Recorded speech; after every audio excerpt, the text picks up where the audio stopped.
जैसा कि आप सभी को पता है, अभी रिसेंटली एमएससीटी 5 ईयर एलएलबी का रिजल्ट अनाउंस किया गया है। महाराष्ट्र में जो टॉप लॉ कॉलेजेस होते हैं उनके लिए एमएचसीटी का एग्जाम कराया जाता है, जिसमें 5 ईयर एलएलबी और 3 ईयर एलएलबी दोनों प्रोग्राम्स में जो है स्टूडेंट्स एलएलबी कर सकते हैं। उसी में से 5 ईयर एलएलबी की अगर हम बात करें तो रिसेंटली ही आपका रिजल्ट जो है वो अनाउंस किया गया है। हमारे साथ में आज अविनाश जी हैं, और अविनाश जी की बात करें तो इन्होंने अच्छा स्कोर किया है। क्या स्कोर किया है, कैसे इन्होंने प्रिपरेशन करी है, और रिजल्ट आने के बाद में इतना अच्छा स्कोर देख के इनको कैसा लग रहा है, ये सारी चीजें इनके बारे में देखेंगे। सो नमस्कार, आदाब, सत श्री अकाल, क्या हालचाल। मैं रोहित आप सभी का स्वागत करता हूँ अडरू 47 पर। कैसा का है, आप कैसे हैं, ये जरूर कमेंट करके बताना। सो अविनाश जी यार, वेलकम। कैसा लग रहा है अविनाश आपको? सर, सबसे पहले तो मैं आपके आपके प्लेटफॉर्म और उनसे जुड़े हर एक टीचर्स को बहुत बहुत थैंकफुल हूँ उनको लेकर के। जो भी सिस्टम था, जो भी मैंने किया, जो भी थे, उसमें आपका एक बहुत बड़ा हाथ रहा है। अड्डा 247 के जो यूट्यूब क्लासेस होते थे, उन्हें मैं ज्वाइन करता था। And I am really happy कि आज मैं यहाँ पे आपसे कनेक्टेड हूँ, क्योंकि मैंने कभी ऐसा सोचा नहीं था। लाइक आपको हमेशा मॉनिटर पे ही देखता था, वहीं पे हमारा तो ऐसा कभी लगा नहीं था कि आपस में एक ऐसा कन्वर्सेशन भी जाएगा। तो सबसे पहले मैं आपका आपको आपको एकदम बिल्कुल हार्टली थैंक्स करना चाहता हूँ। आपने जो भी सपोर्ट दिया, और बस मुझे ही नहीं, जितने भी बच्चे थे, हम जो भी कनेक्टेड होते थे क्लास में, आपने हर एक बच्चे को देखा। तो सबसे पहले मैं आपका थैंकफुल हूँ। उसके बाद जो पेरेंट सपोर्ट होता है एंड जो फैमिली सपोर्ट होता है, मैं उससे भी मुझे बहुत जो है लाइफ में एकदम पापा हो गया है। इन्होंने हमेशा बढ़ावा दिया कि लाइक हो सकता है, कर सकते हो। क्योंकि हाँ, डाउनफॉल्स भी देखे, लाइक इसी ईयर मैंने डाउनफॉल भी देखे और एक रिजल्ट भी आया, तो सब चीज इसी ईयर में हुआ। तो सबसे पहले जर्नी काफी इंटरेस्टिंग है। लाइक जब मैंने स्टार्ट किया था और जो उस टाइम था मैं, और जो जो अभी हूँ, उसमें काफी डिफरेंस देखने को है। एंड इसका पूरा क्रेडिट तो टीचर्स और फैमिली को ही दूंगा। लाइक इसमें मैं बस एक जरिया हूँ, और जो भी है उन्होंने ही किया, आपने ही किया। तो अड्डा 247 से मैंने रेगुलरली जीके के क्लासेस को कंटिन्यू रखा था अपना। मैंने ये जो एमएचसीटी की जर्नी थी, इसको मैंने 8-9 महीने पहले ही चालू कर दिया था अपने क्लैट के प्रिपरेशन के साथ। तो जैसे मेरी अच्छा, तो क्लैट। आपने क्लैट के लिए प्रिपरेशन करी थी। यस आ, सर। ये क्लैट के लिए आपने कब स्टार्ट किया? क्या आपने ड्रॉप लिया, या फिर आपने स्कूल के टाइम पे ही कर दिया, या फिर कैसे आपने स्टार्ट किया था, और नहीं कितना सर, टाइम? एक्चुअली एक्चुअली मैं ड्रॉपर नहीं हूँ। I haven't take any drop, अभी तक कोई ड्रॉप नहीं लिया। और जब मेरी बोर्ड एग्जामिनेशन खत्म हुई थी, तो उसके 3 दिन के बाद से ही मैंने डिसाइड कर लिया था कि मेरे को क्लैट करना है। तो क्लैट के लिए जो भी कोचिंग वगैरह थी एंड ऑल, इंस्टीट्यूट वगैरह मैंने ज्वाइन किया। वहां से मैंने 2 साल पढ़ाई भी की, 11th एंड 12th। और अच्छा रहा था सब कुछ, बट लास्ट के मोमेंट पे थोड़ा सा गड़बड़ा गया, और वहां से मैं क्लैट नहीं कर पाया। क्लैट में मेरी उतनी अच्छी कोई स्कोर नहीं आई। इट इज लाइक 8,000 9,000 रैंक आई थी, और वहां से कुछ अच्छा मिल नहीं रहा था।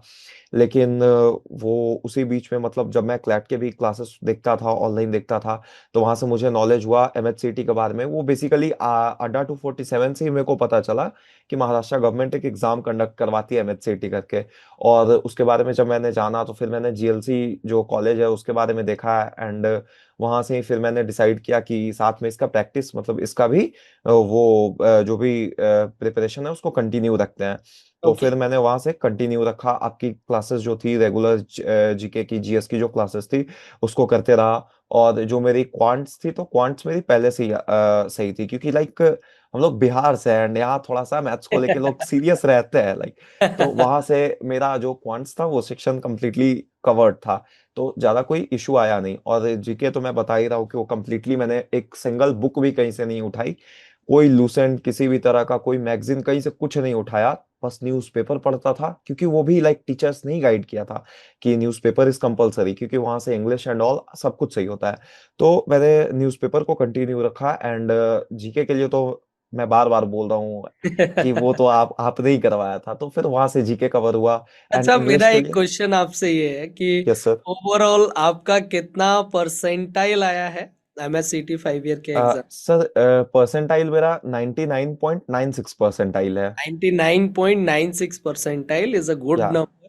ये बहुत अच्छा है होता है। और इसमें अगर हम बात करें जीएलसी आईएलएस जिस भी टॉप कॉलेज में आपको जाना है, या डेफिनेटली यू विल गेट, आपको मिल जाएगा। So yes sir. दूसरा क्वेश्चन मेरा आपसे है, क्योंकि आप बार बार जीके की बात कर रहे हो, सो यस सर। डेफिनेटली मैं जीके के बारे में पूछूंगा कि या जीके में आपका कितना, जब आपने आंसर की चेक की तो आपने क्या, आपके कितने क्वेश्चन सही थे? सर 100% सही था, उसमें कहीं एक सिंगल क्वेश्चन भी गलत नहीं था। एंड बिलीव मी, लाइक जब मैंने एग्जाम दिया था, एग्जाम से निकलते ही मुझे पता था कि मेरा जो जीके है वो सबसे बेस्ट जाने वाला है। Like I have scored 113 marks, okay, out of 120 I scored 113 marks. जहाँ पे एक सिंगल जो पार्ट है, सिंगल एक जीके ऐसा सब्जेक्ट है ना जिसपे मैं सबसे ज्यादा कॉन्फिडेंट था कि वहां पे गलत होने के चांसेस नहीं है। ऐसा नहीं है लाइक आपके नोट्स से डायरेक्टली बस क्वेश्चन नहीं था, क्वेश्चन आपने लाइक जो जो क्लास में बोला था, इवन हंसी मजाक में भी कुछ कुछ बता दिया था, वहां से भी क्वेश्चन देखने को मिला। तो वो काफी सही लगा। मतलब बिलीव नहीं हो रहा था कि लाइक यहाँ से भी क्वेश्चन आई। बस उस चीज को मैंने ना कभी हंसी मजाक में लिया नहीं, उस चीज को सीरियस ही, हमेशा सीरियसली ही लिया। और हमेशा उसको आपसे कनेक्ट करने की कोशिश किया कि लाइक सर क्या समझाना चाहते हैं, क्या बताना चाहते हैं। तो और उसका बेनिफिट मेरे को दिखा एग्जाम में। सो अविनाश, जैसे अगर मैं बात करूं, आपने बताया कि आप ने ड्रॉप नहीं लिया, आप क्लैट के लिए प्रिपरेशन कर रहे थे, आप यस सर। ऑफलाइन भी जाते थे, यस सर। और आप स्कूल की प्रिपरेशन भी या बाकी की सारी यस चीज़ें सर। आपकी चल रही थी। सो मेरा एक छोटा सा क्वेश्चन है, ये है कि आप इन सब चीज़ों को कैसे मैनेज करते थे? जनरली एक स्टूडेंट होता है, वो ये कहता है कि यार अभी ये काम, ये बोर्ड्स खराब हो जाएंगे हमारे, हमारा ये लॉस हो जाएगा, हमारा वो हो जाएगा, हम मैनेज नहीं कर पाएंगे। तो यस आपने सर। कैसे मैनेज किया उसको? सर एक्चुअली माइंडसेट शुरू से ही बना हुआ था। लाइक जब मैं 11th क्लास में था ना, तो लोग क्या करते हैं ना, बोर्ड्स के टाइम पे लाइक स्कूल को मतलब लास्ट के टाइम पे ही सीरियस लेता है, 3 to 4 मंथ्स को सीरियस लेके बोर्ड्स बोर्ड्स के लिए काफी ज्यादा प्रिपेयर करते हैं। बट मेरा ऐसा नहीं था, 11th को भी मैंने उतना ही सीरियस लिया, 12th को भी उतना ही सीरियस लिया, और दोनों को अच्छे से मैनेज करके चला। लाइक जो मेरा ऐसा नहीं था कि मैं बहुत लॉन्ग ड्यूरेशन तक पढ़ाई करता था, लेकिन कंसिस्टेंसी को हमेशा मेंटेन रखा। लाइक ऐसा था कि अगर आज मतलब मैंने डिसाइड किया है कि मेरे ये पोर्शन कंप्लीट करने हैं तो करने हैं, वहां पे कुछ कुछ भी बीच में आ जाए मेरे को नहीं देखना था। मैं जीके के क्लासेस आपसे करता था, उसके बाद इंग्लिश के लिए मैं न्यूज़पेपर पढ़ता था एंड आर्टिकल और एडिटोरियल्स वगैरह पढ़ते रहता था। तो उस पे मेरे को क्या हुआ ना कि 11th एंड 12th दोनों में मेरी कंसिस्टेंसी जो थी वो बनी रही, तो उसके कारण कभी ज्यादा प्रेशर फील नहीं हुआ। और जहाँ तक स्कूल का बात है, तो वो तो लाइक 5 to 6 आवर्स जो होते थे वो स्कूल को लेके चलता था, तो कहीं वैसा दिक्कत नहीं आया। मैंने मतलब मैंने कोई बहुत रेग्युलस वर्क नहीं किया इसके ऊपर। मैंने कंसिस्टेंसी को हमेशा मेंटेन रखा, और ये तो मतलब 11th में ही।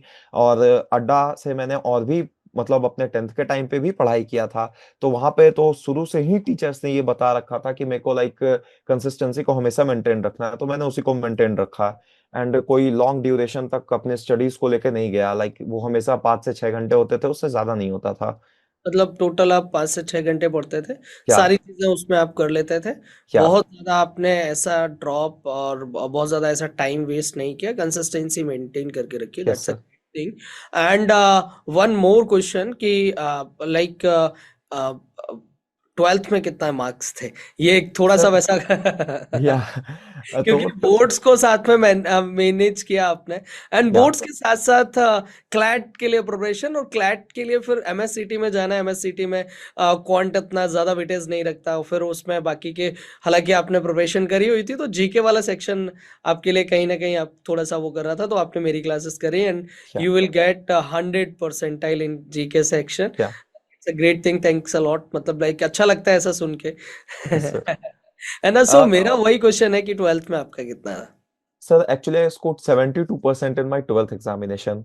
ठीक ओके। है, 12th के बोर्ड में मैंने 72% लाया था। और एक्चुअली 12th के टाइम पे ना कुछ प्रेशर थोड़ा ज्यादा था, तो उस टाइम पे कंसिस्टेंसी उतनी बरकरार रह नहीं रही थी, थोड़ा इधर उधर हो जा रहा था। एंड लाइक मेरा एमएचसीटी का और मैंने सीयूईटी का भी फॉर्म भरा था, तो सारे एग्जामिनेशन एक साथ थे, क्लैट हुआ नहीं था, तो प्रेशर बहुत ज्यादा था।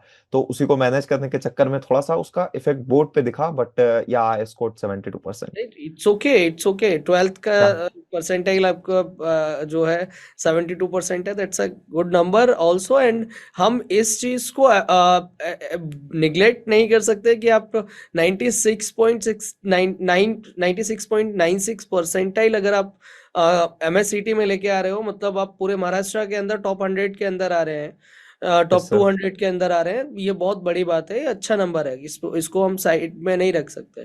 ठीक है, तो सर 70-80 थाउजेंड स्टूडेंट जो है वो 3 ईयर एलएलबी के लिए अपीयर होता है। आपका एमएससीटी की अगर हम बात करें तो अप्रोक्सीमेटली हर साल 30 से 35 हजार स्टूडेंट जो है वो फॉर्म फिल करता है। तो एक उसमें से निकल के आना एक अपने आप में बड़ी बात है।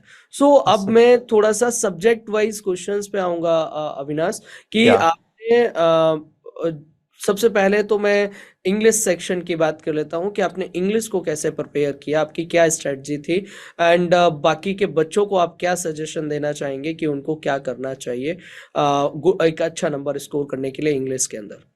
सर इंग्लिश के लिए बेसिकली मैंने सबसे ज्यादा फोकस न्यूज़पेपर पे रखा, क्योंकि जब से मैंने डिसाइड किया था, लॉ एज अ कैरियर मैंने चुना था, तब से ही जो भी एक्सपर्ट्स थे, टीचर्स थे, या फिर जो मैं लॉयर लोग से भी मिला था, तो उन्होंने हमेशा ये बताया था कि एक वकील के लिए सबसे ज्यादा मैटर उनका लैंग्वेज करता है, वो हिंदी हो या इंग्लिश। तो वहां से लैंग्वेज पे जब बात आई थी तो मुझे लोगों ने बताया था कि न्यूज़पेपर पे जाओ, न्यूज़पेपर पढ़ो। तो जब मैंने स्टार्टिंग में स्टार्ट किया था तो कुछ खास आता नहीं था मेरे को, लाइक मैं वहां पे समझ भी नहीं पाता था चीजें, इवन एडिटोरियल तक को नहीं समझ पाता था, आर्टिकल तक समझ में नहीं आते थे, तो वहां से मैंने स्टार्ट किया था।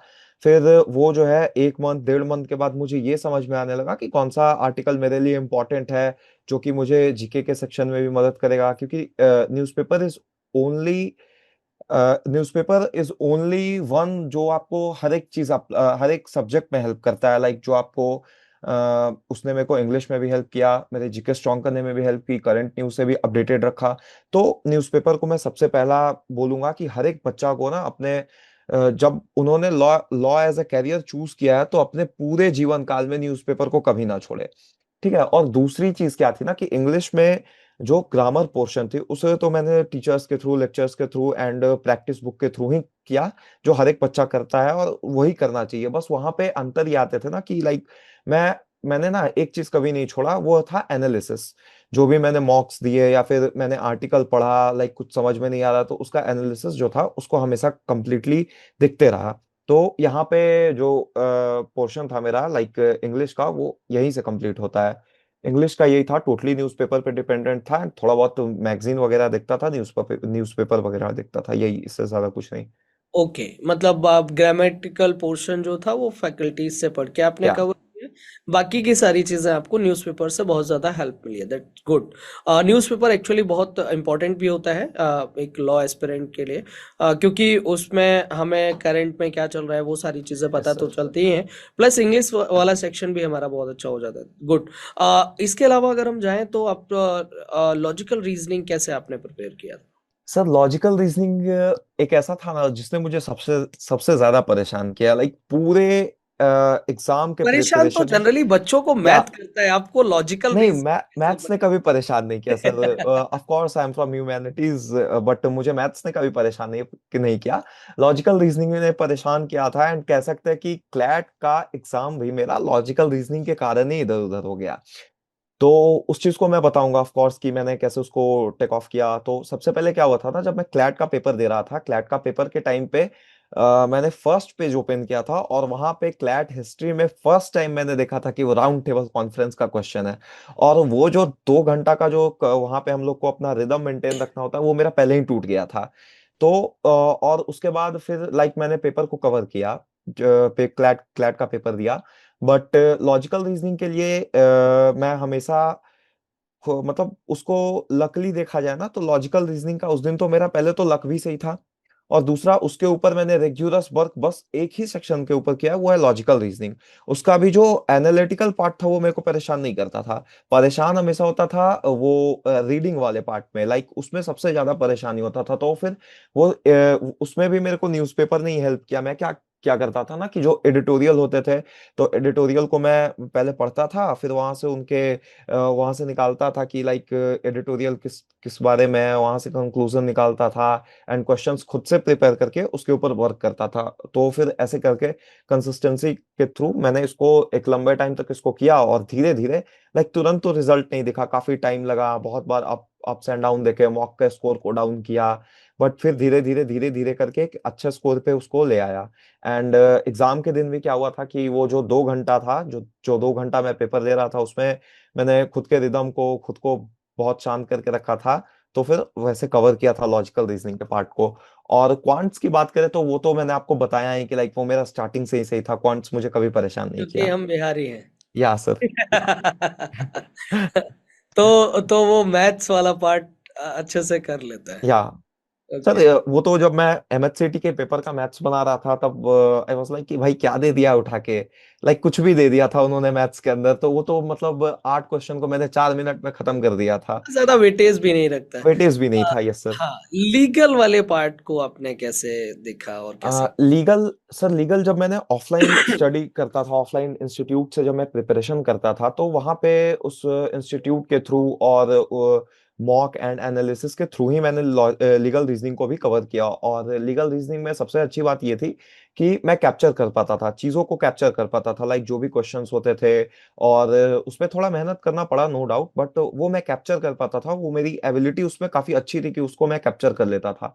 वहां पे प्रॉब्लम लीगल रीजनिंग में क्या प्रॉब्लम आती थी कि क्वेश्चन जब होता था ऐसा कि कोई करंट से उठा के, लाइक क्लैट का मैं बात कर रहा हूँ, एमएचसीटी में तो ऐसा कुछ खास देखने को मिला नहीं।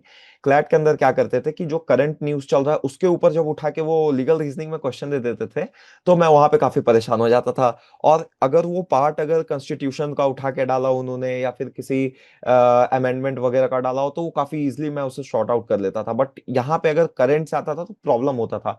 बट वही है कि प्रैक्टिस करते करते फिर आदत लग गई, तो लाइक हो गया। फिर वो भी 4 से 5 क्वेश्चन मतलब बनाता था, तो उसमें एक एक गलत हो जाता था, लेकिन फिर धीरे धीरे करके ऐसा हो गया कि वो मेंटेन हो गया। लेकिन जब मैंने एमएचसीटी के पैटर्न को देखा, तो उसमें मैंने देखा कि वन लाइनर्स आते हैं, और जो वन लाइनर्स थे वो वो एकदम मतलब बहुत इजी लगता है मेरे को। वन लाइनर्स का जो लॉजिकल लीगल रीजनिंग का क्वेश्चन होता है वो बहुत इजी लगता है, और वो बहुत अच्छे से बन जाता है। पैसेज कुछ खास, कोई खास पैसेज था नहीं, दो तो पैसेज था, तो मैंने उसे टाइम लेके अच्छे से बनाया। वहां पे मैंने ज्यादा टाइम दिया, और इधर मैंने टाइम को थोड़ा कट किया, लाइक मैंने आपको बताया कि क्वांट्स मैंने 4 मिनट में किए। तो टाइम मैनेजमेंट एक बहुत बड़ा फैक्टर आ जाता है जो बच्चों को करना चाहिए। क्वेश्चन छूटते नहीं चाहिए, at least you have to view each and every question, आता हो या ना आता हो, एक व्यू तो ले लेना चाहिए। तो उसी के थ्रू मैंने देखा था क्या। सो अब जीके का पहले ही आप बता चुके हो, बट फिर भी मैं पूछूंगा क्योंकि यस सर। सीरीज में पूछना बनता है। So yes sir. एक एक सब्जेक्ट की हम बात कर रहे हैं। हमने हम्म। क्वांट की बात कर ली, हमने लॉजिकल रीजनिंग की बात करी, हमने लीगल की बात कर ली, हमने इंग्लिश की, अब जीके रह रहा है। तो जीके के लिए आपकी क्या स्ट्रेटजी थी और आपने कैसे किया? सर जीके, जीके जो पार्ट है, मतलब 8-9 महीना पहले जो उसके पहले तक जो जीके था कोई खास स्ट्रांग था नहीं। इवन करंट्स भी उतने अच्छे थे नहीं। बट वही, एक तो सबसे पहले मैं कहूंगा कि जीके मेरा कंप्लीटली आप ही के थ्रू हुआ था। आपके जो क्लासेस थे उसे मैं अटेंड किया करता था, लाइव क्लासेस हो या रिकॉर्डेड क्लासेस है किसी भी, मैंने एक भी क्लास छोड़ा नहीं था। तो वहां पे सबसे बड़ा जो मेरा, वो कह सकते हैं जो स्तंभ का जो पिलर था, वो लाइक अड्डा 247 का ही जीके हुआ करता था। बट उसके अलावा जो थी वो न्यूज़पेपर से मैं करंट को अपडेट किया करता था। एंड लाइक क्विज वगैरह ऑनलाइन जो भी आता था वो मैं लगाते रहता था, और क्वेश्चंस वगैरह टेलीग्राम पे भी आते थे, चैनल वगैरह ज्वाइन कर रखा था, तो वहां से भी लगाते रहता था। एंड वो तो मैंने बताया ही कि मैं तो एकदम 100% श्योर होके आता एग्जाम में कि भाई पूरा सेक्शन 0 भी आ जाए बट जीके में अपना 100 रखा हुआ है। तो जीके के सारे क्वेश्चन सही थे। तो अभी ओवरऑल आप टोटल कितना, 5 से 6 घंटे पढ़ते थे डेली? या पाँच एमएससीटी से की छः पाँच प्रिपरेशन, से छः घंटा जाता था सर, एमएचसीटी एमएससीटी के की लिए प्रिपरेशन 5 से 6 घंटा। 5 से 6, गुड। सर। सो अब अगर हम बात करें कि बच्चों को आप क्या सजेस्ट करना चाहोगे कि वो कब से प्रिपरेशन स्टार्ट करें और कैसे करें? सर लाइक सबसे पहले तो मैं ये देखता हूँ ना कि बच्चे डिसाइड ही नहीं कर पाते कि राइट एज क्या है उनका स्टार्ट करने का, कि कब वो अगर लॉ एज ए कैरियर उठा रहे हैं ना, तो हमेशा बच्चे को ना 10th देने के बाद 11th से स्टार्ट कर देना चाहिए प्रिपरेशन, स्कूलिंग के साथ साथ प्रिपरेशन स्टार्ट कर देना चाहिए। वहां पे क्या होता है कि बेस बनता है, आपके पास टाइम होता है, आप चीजों को और अच्छे से समझते हो, और आपकी खुद की एक अंडरस्टैंडिंग लेवल होती है जहाँ पे आप जो भी, वो आपका एक बेस बनाता है, वहां से स्टार्ट कर देनी चाहिए। नहीं तो फिर 11th 12th देने के बाद क्या होता है ना कि आपके पास ऐसे बोलते तो है कि 1 साल का टाइम होता है, बट ऐसा होता नहीं है। क्योंकि कोई भी एग्जामिनेशन हो, लाइक एमएचसीटी हो या फिर क्लैट हो, ये सब सब एग्जाम को कंडक्ट करते हैं ईयर से पहले। तो होता क्या है कि बच्चे के पास 8 से 9 महीना ही रहता है, तो वो सफिशियंट नहीं है। मतलब जब तक अगर बेस स्ट्रांग नहीं होगा तो 8 से 9 महीना सफिशियंट नहीं है। प्रिपरेशन हमेशा अर्ली स्टार्ट कर देना चाहिए। एंड होता क्या है, लाइक मैंने ही जब क्लैट दिया था, मेरा क्लैट में सिलेक्शन नहीं हुआ था। मैंने आइलेट भी दिया था, तो आइलेट का कट ऑफ हाई चला गया, तो उसमें भी मेरा सिलेक्शन नहीं हुआ। तो आई वॉज टोटली डिप्रेस्ड, मतलब ऐसा लगा कि सब कुछ खत्म हो गया है, कुछ नहीं है। तो फिर लाइक मैंने आपको बताया था कि 8 से 9 महीना पहले मैंने देखा था एमएचसीटी के बारे में जाना था, तो फिर मैंने उसका फॉर्म फिलअप किया, उसके लिए एक अलग से टाइम टेबल, खुद का टाइम टेबल बनाया, अलग से शेड्यूल किया खुद को, टाइम मैनेजमेंट देखा वहाँ पे, और उसके लिए मैंने प्रिपेयर किया, और प्रिपेयर किया, अच्छा टाइम दिया उसको।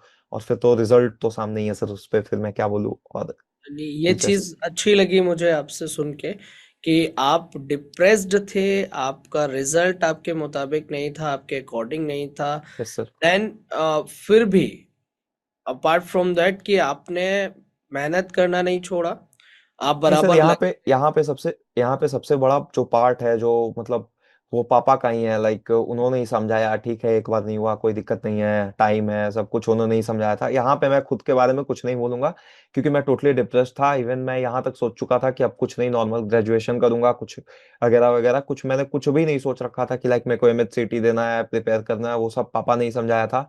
उनके साथ मैं 2 से 3 घंटा टाइम हर दिन स्पेंड किया करता था, और एक एक चीज उन्होंने ही बताया। यहाँ पे मैं किसी इंसान, इवन खुद को भी नहीं बोलूंगा कि मैंने खुद से किया था, कोई नहीं था यहाँ पे मेरे पास, बस ये- पापा थे।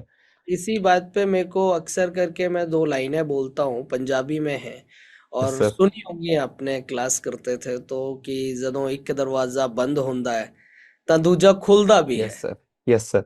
ਜਦੋਂ ਇੱਕ ਦਰਵਾਜ਼ਾ ਬੰਦ ਹੁੰਦਾ ਹੈ ਤਾਂ ਦੂਜਾ ਖੁੱਲਦਾ ਵੀ ਹੈ। Yes sir. ਬਟ ਅਸੀਂ ਬੰਦ ਦਰਵਾਜ਼ੇ ਵੱਲ ਇੰਨੇ ਅਫਸੋਸ ਨਾਲ ਵੇਖਦੇ ਹਾਂ ਕਿ ਸਾਨੂੰ ਖੁੱਲਾ ਦਰਵਾਜ਼ਾ ਨਜ਼ਰ ही नहीं आਉਂਦਾ। यस कि सर। जब एक दरवाजा बंद होता है तो दूसरा खुलता है, यस लेकिन सर। हम बंद की तरफ इतने अफसोस से देखते हैं कि हमें खुला हुआ नजर नहीं आता। मींस कि एक अपॉर्चुनिटी गई तो दूसरी आएगी, और यस सर। वही आपके साथ हुआ। क्लैट नहीं हुआ, एलिट नहीं हुआ, बट आपने हार नहीं मानी, आपने छोड़ा नहीं। आपने एमएससीटी दिया, एमएससीटी में 96.96 परसेंटाइल लाना, वो एक इजी बात नहीं है, अच्छी बात है, एक अच्छा स्कोर है, अच्छा नंबर है।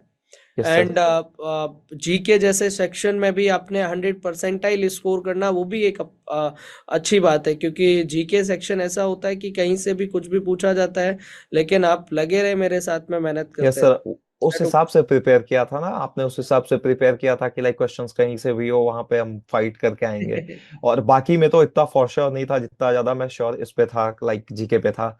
तो ऐसे तो जीके में उतना ज्यादा क्लैट पे नहीं था जितना एमएचसीटी के जीके को लेके मैं वो था।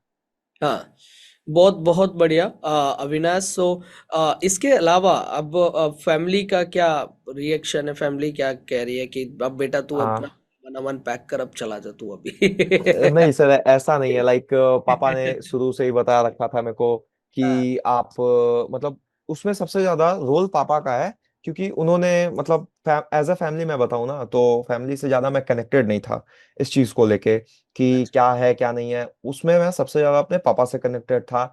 लाइक जब मैं हॉस्टल में भी हुआ करता था, तो मैंने देखा है बहुत सारे बच्चों को कि उन्हें उनके फादर से बात नहीं होती है, they talk to their mother only. तो ऐसा नहीं था, मतलब मैं संडे टू संडे मम्मी से बात करता था, और पापा से रेगुलर बात होती थी मेरी। तो फिर उसमें क्या हुआ ना कि पापा ने हमेशा समझाया मेरे को कि इस चीज को अपॉर्चुनिटी के थ्रू लो, कि लाइक तुमने एक चीज नहीं किया तो दूसरा चीज करो। और वो जो आपने अभी जस्ट जो पंजाबी में लाइन कहा, वो सेम वो समझाया करते थे कि ठीक है, होता है। और फैमिली में सब खुश हैं, पापा खुश है रिजल्ट से, और मम्मी भी खुश है। एंड कैसा लग लाइक रहा है, कैसा फील हो रहा है? सर फील तो अच्छा हो रहा है, बट 12th के रिजल्ट ट्वेल्थ का जब रिजल्ट आया था उसको तब। अब उसको तो सोचना ही नहीं है, अब तो इस रिजल्ट पे बात हो रही है, तो इसी हाँ रिजल्ट को सोचना है। नहीं तो उस हिसाब से काफी ज्यादा अच्छा माहौल है, घर में सब खुश हैं, and finally we are preparing कि अब जीएलसी जाना है तो कैसे रहना है, क्या करना है, तो लाइक उसी के लिए प्लानिंग में अभी एवरीथिंग लग इज गुड। जाओ, और डेफिनेट बिल्कुल। सो करो अच्छे से यार। Yes sir. अविनाश, बस मैं ये आपसे चाहूंगा कि आप एक बार बच्चों को बताओ कि तुम बेटा स्कूल के साथ अपना एमएससीटी के लिए अगर प्रिपरेशन कर रहे हो या किसी भी एग्जाम के लिए प्रिपरेशन कर रहे हो, तो एक तो अपना स्कूल के साथ में ही स्टार्ट करो, और कैसे टाइम मैनेज करना है एक बार वो बताओ बच्चों को सर कि कैसे। टाइम टाइम टाइम मैनेजमेंट का क्वेश्चन सबसे पहले जो आपने पूछा, तो उसके लिए मैं यही कहूंगा कि लाइक मॉर्निंग में, मतलब मैंने देखा है, मैं खुद भी इस फेज से क्रॉस हुआ हूँ कि लाइक बच्चों को क्या होता है ना कि रात को लेट नाइट तक वो कुछ भी में बिजी रहे, लाइक अगर पढ़ाई में भी बिजी है तो लेट नाइट गलत है। क्योंकि मॉर्निंग का टाइम ऐसा होता है ना कि अगर आप मॉर्निंग में एक्टिव हो, तो अगर मैं हमेशा 6 बजे उठ जाया करता था, पहले प्रॉब्लम्स आई, कभी तो एक टाइम एक फेज लाइफ का ऐसा भी रहा है जिसमें मैं 6 बजे सोने जाता था, पूरी रात गेम एंड ऑल चलता था। लेकिन फिर वहां से मतलब हेल्थ इश्यूज आने लगे, प्रॉब्लम आने लगी, तो फिर इस पे भी पापा ने ही समझाया। तो फिर उन्होंने जो रूटीन बताया मैंने उसी को फॉलो किया। तो होता क्या था ना कि मैं जब सुबह में उठ जाता था, तो सबसे पहले मैं ब्रश व्रश करके कुछ ब्रेकफास्ट करता था, उसके बाद मेरे पास टाइम ही टाइम होती थी। अब मेरे को ये भी नहीं पता होता था कि करना क्या है। तो उस टाइम में फिर क्या हुआ कि धीरे धीरे, मतलब बहुत स्लोली, ये सब कुछ आज के 1.5 साल पहले की बात है जब ये सब हो रहा था मेरे साथ। तो वहां से मैंने फिर स्टार्ट किया कि अब क्या करना है। जब टाइम था मेरे पास, तो वो जो खाली टाइम था वहां पे दोस्त लोग सब सोए हुए रहते थे, मैं अकेला होता था, हॉस्टल के सारे दोस्त सुबह सोते ही थे। तो फिर उस टाइम पे मैंने स्टार्ट किया, पढ़ाई चालू किया, क्योंकि मेरे पास और कोई काम था नहीं। मैंने न्यूज़पेपर स्टार्ट किया। फिर न्यूज़पेपर को ना मैंने एज अ हैबिट अडॉप्ट कर लिया। फिर अब क्या था ना कि मेरे को सुबह सुबह न्यूज़पेपर चाहिए, एनी हाउ न्यूज़पेपर चाहिए। अब न्यूज़पेपर नहीं है तो मैं डिजिटल न्यूज़पेपर करूंगा, लेकिन करूंगा। तो फिर वहां से मैंने न्यूज़पेपर का हैबिट डाला। और उसके बाद फिर मेरा स्कूल का जब टाइम होता था, तो फिर स्कूलिंग का भी मैंने रेगुलर रखा कि मतलब हाँ स्कूल जाना है, उसको रेगुलर ही रखा। फिर उसके बाद क्या था कि जो टाइम मैनेजमेंट पे आप आते हो, तो बहुत सारे बच्चे होते हैं जिन्होंने टाइम मैनेज करना जानते हैं, क्योंकि टाइम मैनेजमेंट एक ऐसा चीज है जिसको कोई समझा नहीं सकता है। लाइक वो आप खुद से ही, आपका वो स्ट्रक्चर्ड है कि आप रूटीन उसको के कैसे, या अकॉर्डिंग अपने रूटीन। ऑफ कोर्स अपने रूटीन के अकॉर्डिंग। इम्पोर्टेंट सबसे ज्यादा ये हो जाता है कि एक अच्छा नींद, ठीक है, अच्छा हेल्थ, और उसके साथ अच्छा फूड, और 5 से 6 घंटा पढ़ाई। उससे ज्यादा पढ़ाई भी मेरे को वेस्ट लगता है, क्योंकि अगर मैं कभी ज्यादा कर लेता था तो फिर मैं ज्यादा सो जाता था, फिर उसके बाद फिर अगला दिन का रूटीन डिस्टर्ब हो जाता था, तो वो चीज गलत है। कंसिस्टेंसी इज इंपॉर्टेंट, वही बोल रहा था, शुरू में भी बताया था, आपने पूछा भी था। तो कंसिस्टेंसी सबसे इंपॉर्टेंट है। कोई भी बच्चा अगर प्रिपरेशन स्टार्ट कर रहा है तो उसका माइंडसेट क्लियर होना चाहिए कि एग्जाम क्लियर करना है। बीच में बहुत सारे चीज आती हैं, बट वही है कि, और स्टूडेंट लाइफ में मैं केवल 3 जगह जाना प्रेफर करता हूँ, बस 3 जगह, उस चौथा जगह स्टूडेंट लाइफ में आता ही नहीं है। पहला जगह मंदिर है, दूसरा जगह लाइब्रेरी है, और तीसरा जगह जिम है। यही 3 जगह है जहाँ पे एक स्टूडेंट को जाना चाहिए। और इस चीज को लेकर मैं काफी सीरियस हूँ। बाकी तो पढ़ाई वढ़ाई खुद हो जाता है और स्कोर भी खुद आ जाता है अगर आप कंसिस्टेंट हो किसी चीज को लेके, तो ओके, या। गुड। सो इसके अलावा अगर हम बात करें तो बच्चे को कब से प्रिपरेशन स्टार्ट कर देनी चाहिए, आप बच्चों को क्या सर सजेस्ट। प्रिपरेशन तो हमेशा एकदम अर्ली स्टार्ट कर देना चाहिए। आपका 10th का बोर्ड खत्म होता है, कोई भी एग्जाम हो, ऐसा नहीं है बस लॉ के फील्ड में, कोई भी एग्जाम हो, आपको हमेशा एक स्ट्रॉन्ग बेसिक किसी भी कॉम्पिटिटिव एग्जाम को क्रैक करवाता है। और बेस बच्चा 10th तक जो पढ़ता है वो अच्छे से पढ़ाई होना चाहिए, वो मतलब एटलीस्ट एवरेज होना चाहिए। फिर उसके बाद जो 11th और 12th का फेज आता है, उसमें एकदम अर्ली स्टार्ट कर देना चाहिए। आप 11th में स्कूलिंग के साथ साथ अपना प्रिपरेशन स्टार्ट रखिए। एक टाइम आता है जब आपके स्कूल्स का एग्जाम होते हैं, प्रेशर होता है आपके ऊपर, तो उस टाइम आप थोड़ा सा कम कीजिए पढ़ाई को, बट उसको नेग्लेक्ट मत कीजिए। क्योंकि लाइक आप अगर उसको नेग्लेक्ट कर देते हो तो वो एक थोड़ा थोड़ा करके काफी ज्यादा वर्क आपके ऊपर आ जाता है, और फिर उसके बाद वो चीज नहीं हो पाता है कवर। कोई भी कितना भी इंटेलिजेंट है उसको कवर नहीं कर पाता है। तो सबसे ज्यादा इंपॉर्टेंट यही हो जाता है कि आप चीजों को मैनेज करना सीखो, आप खुद से सीखोगे वो। मैं हूं या कोई भी है, इस दुनिया का कोई भी इंसान का स्कोर या फिर उसका स्टोरी आपको मोटिवेट नहीं करती है।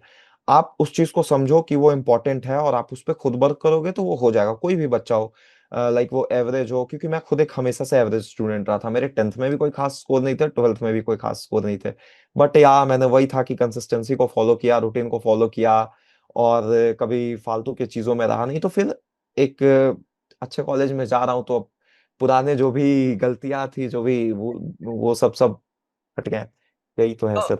अभी अभी एक जब आप प्रिपरेशन कर रहे थे तो आपको कभी ऐसा फील नहीं हुआ कि रिसेंट में बहुत सारी ऐसी चीजें हो गई थी कि वो वीडियो, तो शायद याद होगा आपको, जब मैंने वो वीडियो बनाया था न्यूज़पेपर का और मैंने बोला था कि उसमें लिखा हुआ था स्पेशली कि क्लैट के पैटर्न के बेस पे ये लोग लेके आ रहे हैं, यस एग्जाम का सर। पैटर्न चेंज किया, 120 questions, yes one sir. Marks. तो कभी आपको ऐसा नहीं हुआ यार इस बार का थोड़ा सा पेपर टफ होगा नहीं, एंड? वहां पे कंफ्यूजन था, मेरे को बहुत ज्यादा कंफ्यूजन था कैसे क्या। तो लेकिन आपने वीडियो बनाया था, उसमें काफी अच्छे से सब कुछ क्लियर किया था कि लाइक क्या होगा, पैटर्न क्या होगा। और जैसा आपने बोला भी था कि थोड़ा ये लोग फ्लैट की तरह ही प्रिपेयर करने वाले हैं पेपर को। तो उस पे भी, उस चीज को भी मैंने काफी अच्छे से एनालाइज किया। और क्योंकि मैंने बताया था कि मैं दो दो साल ऑलरेडी प्रिपेयर कर चुका था, तो फिर उसका भी एक बेनिफिट मेरे को दिखा पेपर के अंदर। वो मिला आपको? या। गुड। सो अविनाश यार, congratulation. Thank you very much sir. मेरी अड्डा 247 टीम की तरफ से आपको बेस्ट विशेस। आप लाइफ में बहुत आगे जाओ। आप जो अचीव करना चाहते हैं, आप जो करना चाहते हैं वो आप करें।